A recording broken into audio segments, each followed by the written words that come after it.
I'm Peeters, and in this playlist we're going to talk to a couple of scientists and introduce them to you. And the first one we're going to speak to is Dr. Jake McClements, who recently joined our group at Newcastle University last October. I'm a postdoctoral researcher at Newcastle University, and my research involves creating diagnostic tests for different illnesses and diseases, such as heart attacks, various forms of cancer, and also viruses such as COVID-19. And what we hope to do is harness a new type of nanotechnology which will allow us to create diagnostic tests which are cheaper, more accurate, and have much shorter measurement times.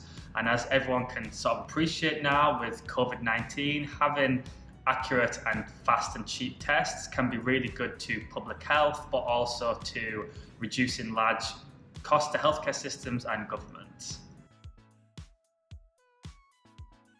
So I did my PhD at the University of Edinburgh and I graduated in 2018. And my PhD was actually quite different to the research I'm doing now. So it was focused a lot on applications related to composite materials, things like carbon fibre particularly.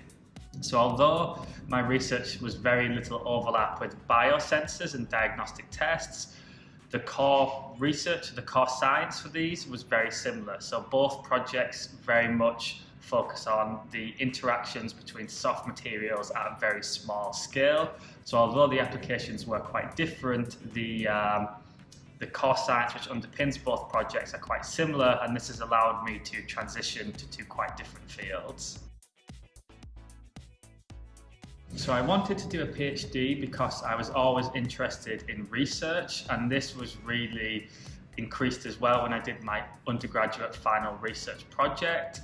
And I think that my degree prepared me for my PhD somewhat, in the sense that, particularly on my final research project, things like performing independent literature reviews and carrying out experiments. However, I do think that an undergraduate degree is a lot more structured and it's much more led, whereas a PhD is very much more independent learning and you have to have a lot of self-motivation. So I think my degree prepared me somewhat for a PhD, but it did take me some time to adjust to a much more independent work.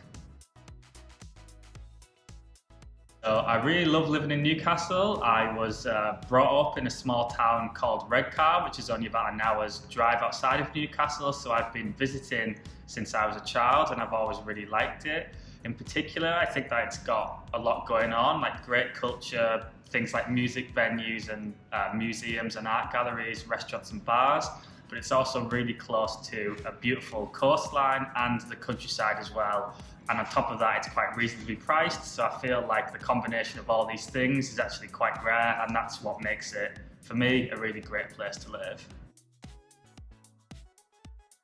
So outside of research, I generally enjoy keeping fit and active. So this involves things like running, doing yoga, a lot of working out. I also really enjoy surfing and sometimes stand-up paddleboarding, and I've recently started to do some open water swimming.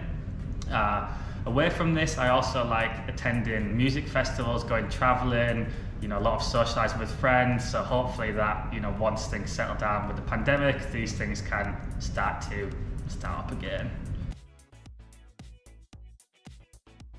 Plastics have got a very bad reputation in recent years, and this is obviously quite justified. They take a very long time to break down, and therefore we get large groups of them in things like the oceans and different environments, which is a big problem. However, plastics are so popular because they do have extremely favourable properties, which is somewhat of a blessing and a curse.